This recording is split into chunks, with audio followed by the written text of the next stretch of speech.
Bismillahirrahmanirrahim. Assalamualaikum warahmatullahi wabarakatuh. Alhamdulillah, tsumma alhamdulillah, wassalatu wassalamu ala rasulillah wa ala alihi wa sahbihi wa wala wala hawla wala quwata illa billah, amma ba'd. Alhamdulillah, senang sekali bisa bertemu dengan sahabat-sahabat semua. Saya doakan semoga Anda mendapatkan keberkahan, kemuliaan, kejayaan dari Allah Subhanahu wa Ta'ala, sehingga Anda semakin dekat dengan impian Anda, cita-cita Anda, hajat-hajat Anda, dan Anda pun semakin dekat dengan Allah Subhanahu wa Ta'ala. Oke, kita akan melanjutkan materi kita berjudul Perisai Rezeki. Ada orang yang mengatakan, kenapa ya rezeki saya kok terbatas? Kenapa gaji saya nggak naik-naik? Kenapa penghasilan saya segitu-gitunya gitu? Kenapa kok hutang saya nggak lunas-lunas? Kenapa kok piutang saya nggak dibayar orang? Kenapa keluarga saya nggak harmonis? Kenapa penyakit saya nggak sembuh-sembuh?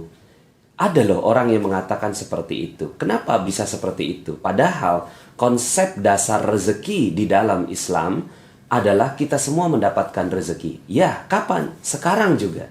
Anda sekarang ini sedang mendapatkan rezeki dari Allah Subhanahu wa Ta'ala yang kalau Anda tahan gak akan pernah sanggup. Contohnya, nafas. Bisakah Anda menahan nafas selama 5 jam saja? Tidak akan pernah sanggup. Itulah salah satu contoh dari rezeki Allah Subhanahu wa Ta'ala. Kita gak akan pernah sanggup menahan rezeki Allah. Karena rezeki Allah itu datangnya dipaksa. Kalau seandainya ada orang yang mengatakan bahwa kenapa kok rezeki saya nggak ada, kenapa kok rezeki saya terbatas, bukan karena rezekinya yang nggak ada, tapi karena dia menahan dirinya dari rezeki Allah Subhanahu wa Ta'ala. Konsep dasar dari perisai rezeki ini adalah rezeki itu datang seperti air bah. Dia seperti air yang banjir, turun dari atas, kita ada di bawah. Kira-kira kalau ada orang di bawah, lalu kemudian air banjir turun dari atas, ada nggak orang yang nggak kena airnya? Kayaknya nggak mungkin ya. Semua pasti terkena airnya. Hanya ada satu golongan orang yang ketika air banjir itu datang dan dia tidak mendapatkan airnya, adalah orang-orang yang membangun benteng, membangun bendungan, membangun perisai. Sehingga akhirnya air itu datang melimpas dan dia tidak terkena ke airnya. Begitulah konsep rezeki Allah Subhanahu wa Ta'ala. Allahnya mau kasih rezeki, tapi kitanya yang membangun perisai itu. Nah, maka kalau kita sudah memahami tentang konsep ini, untuk mendapatkan air bagaimana? Sederhana, buka aja bentengnya.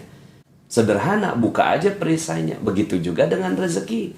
Ya, kita ingin mendapatkan rezeki berlimpah, bukan dengan bekerja, bukan dengan berusaha, bukan dengan berikhtiar, tapi dengan membuka perisainya.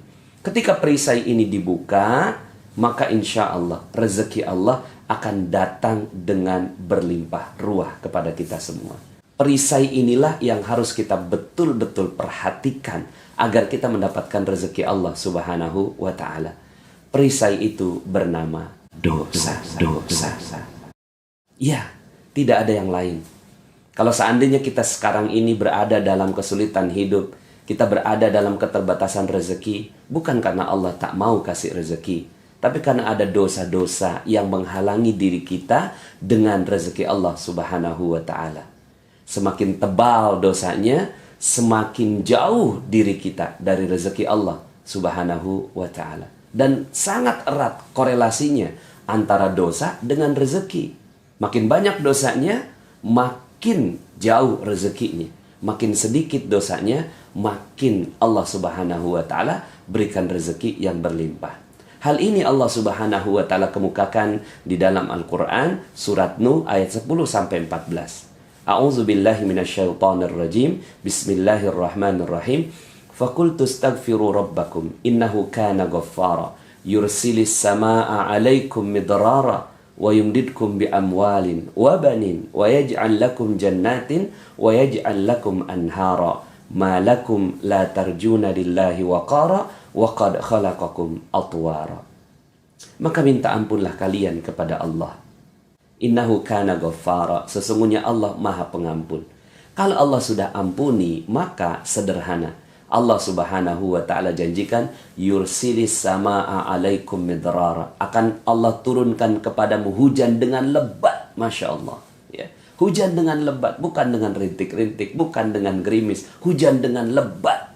Ini adalah tamsil dari rezeki, bahwa Allah Subhanahu wa taala akan turunkan hujan yang lebat. Hujan ini kan barokah, hujan ini kan rezeki. Allah tambahkan di ayat berikutnya, wa yumdidkum bi amwal, akan Allah tambahkan harta demi harta.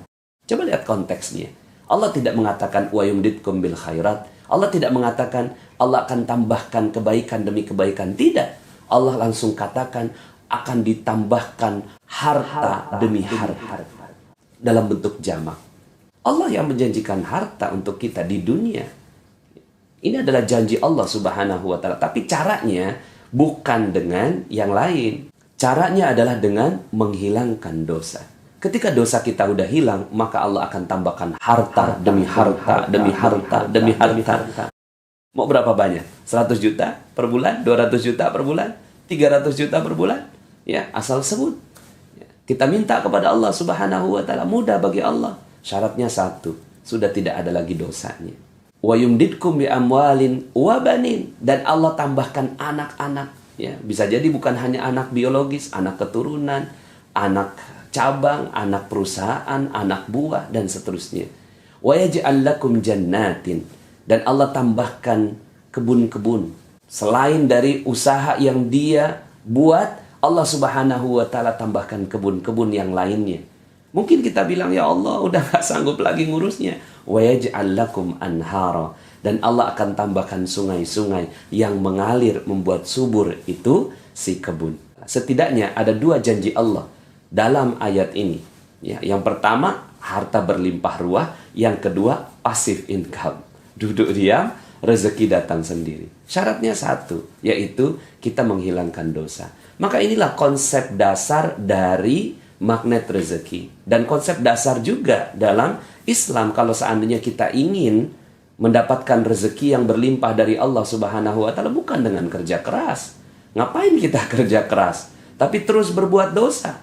Ya, kita kerja keras terus berbuat dosa. Oke lah kalau seandainya dapat uangnya, tapi diambil kesehatan oleh Allah Subhanahu wa taala. Diambil barokah dari Allah, diambil keharmonisan dari Allah Subhanahu wa taala. Anak kena narkoba, ya, istri selingkuh, suami selingkuh. Kemudian rumah seperti neraka. Mungkin banyak hartanya, tapi Allah Subhanahu wa taala ambil harta yang lainnya. Ya. Karena kan rezeki bukan cuma sekedar harta, tapi juga banyak hal. Nah, maka kalau kita ingin mendapatkan keberkahan dari Allah Subhanahu wa taala ini, ingin dapatkan rezeki Allah ini, maka caranya sederhana, pakai cara Allah. Ya. Cara Allah ini adalah dengan menurunkan perisai, menurunkan dosa. Lalu dosa apa? Ya memang banyak sih, ya. Maka dalam jurus-jurus berikutnya, di dalam magnet rezeki, kita akan membahas lebih detail. Makanya ada 101 jurus. Dengan berbagai macam pendekatan-pendekatan, kita melihat perisai-perisai yang terkadang kita sadar atau kita tidak sadar, ya, bahwa itu ternyata merupakan perisai dari rezeki kita. Maka kalau seandainya boleh kita berikhtiar, bekerja, bersungguh-sungguh, maka bersungguh-sungguhlah menghapuskan dosa-dosa kita. Ya.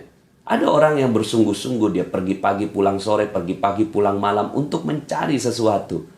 Tapi sepanjang dia bekerja, dia berbuat dosa lagi. Dia ambil harta orang, dia korupsi, dia menurunkan timbangan, ya.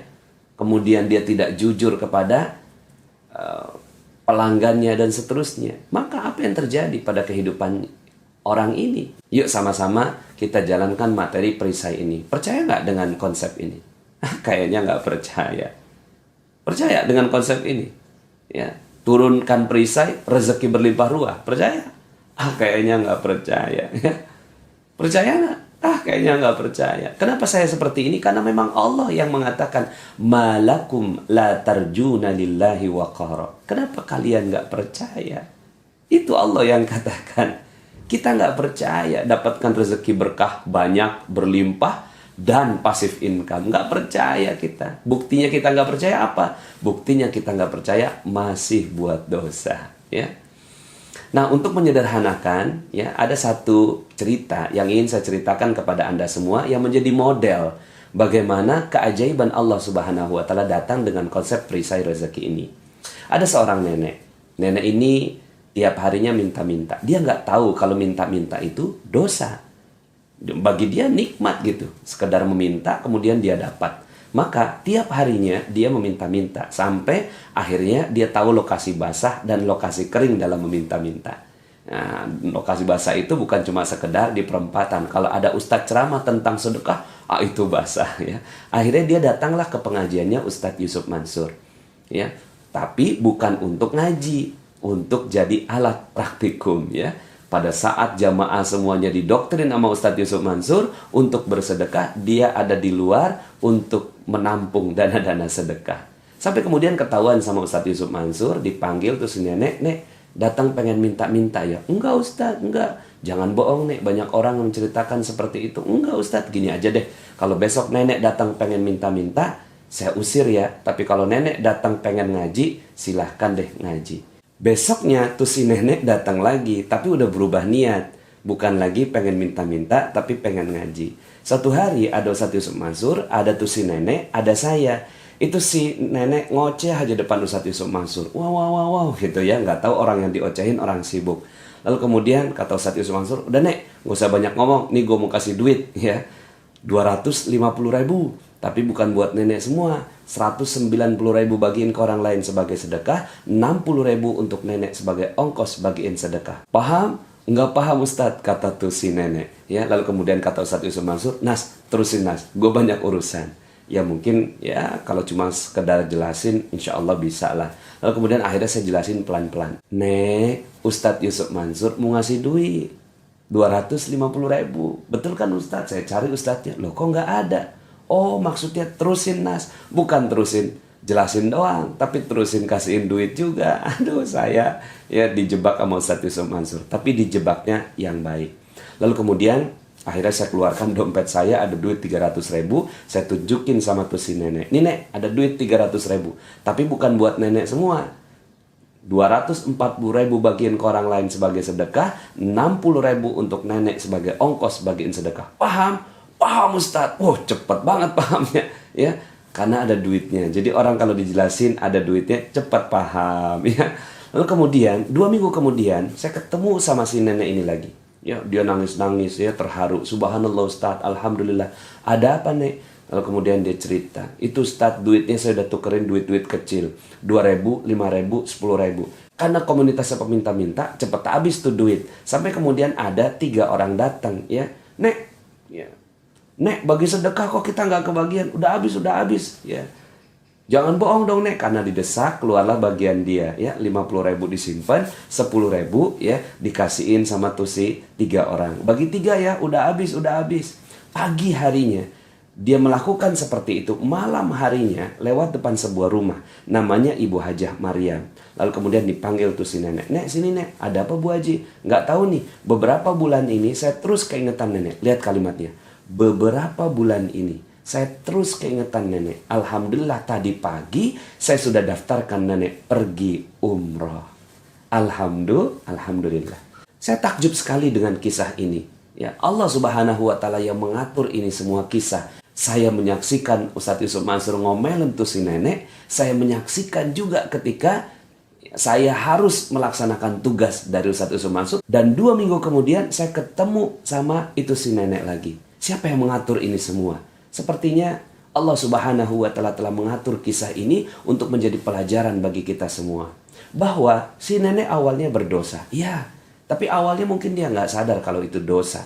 Ya, karena kan orang yang meminta-minta itu dalam sebuah hadis disebutkan akan datang kepada Allah dengan sudah tidak ada lagi dagingnya. Artinya dengan tengkorak saja gitu ya. Saking dihinakannya orang-orang yang meminta-minta ini. Kalau minta sekali 2 kali, it's okay, wajar. Tapi kalau meminta-minta dan dijadikan profesi, nah ini dosa. Nah, awalnya sang nenek berbuat dosa. Sampai kemudian Allah Subhanahu wa taala tetapkan sebuah ilmu melalui Ustadz Yusuf Mansur. Itu pun dipaksa gitu ya. Dipaksa untuk melaksanakannya. Sampai kemudian akhirnya sang nenek ini alhamdulillah mau melaksanakannya. Dia ngaji, dia turunkan perisainya, dia perlahan-lahan turunkan perisainya. Semasa dia menurunkan perisainya itulah Allah Subhanahu wa Ta'ala titipkan orang yang akan memberikan rezeki buat sang nenek. Coba bayangkan, ada seorang, ini saya sampai hafal betul namanya Ibu Hajah Maryam, ya. Lalu kemudian sang Ibu Hajah ini, entah kenapa kok Allah yang buat pemikiran bagi Ibu Hajah ini untuk memikirkan umroh bagi sang nenek. Siapa yang mengatur itu semua? Allah Subhanahu wa Ta'ala. Sampai kemudian ketika saatnya tiba, Allah Subhanahu wa Ta'ala ingin memberikan kegembiraan berupa keajaiban, maka keajaiban itu terjadi. Bukan keajaiban itu terjadinya dulu, di masa ini sudah ada keajaiban itu. So, bagi Anda yang menonton YouTube ini, seandainya Anda berada dalam kondisi yang Allah Subhanahu wa Ta'ala tetapkan rezeki Anda masih terbatas, percayalah bahwa ketika kita mau menurunkan perisai kita, ketika kita mau menurunkan dosa kita, ketika kita mau menurunkan hal-hal yang Allah Subhanahu wa Ta'ala larang untuk kita, maka insya Allah sebentar lagi akan terjadi keajaiban bagi Anda. Maka inilah perisai rezeki. Kalau kita ingin dapat keajaiban, turunkan perisainya, maka insya Allah keajaiban akan datang pada Anda semua. Saya Nasrullah, billahi taufiq wal hidayah. Assalamualaikum warahmatullahi wabarakatuh. Bagi teman-teman yang belum subscribe dan baru saja menemukan channel ini, silahkan subscribe. Insya Allah Anda akan mendapatkan materi-materi yang terbaik dari channel ini.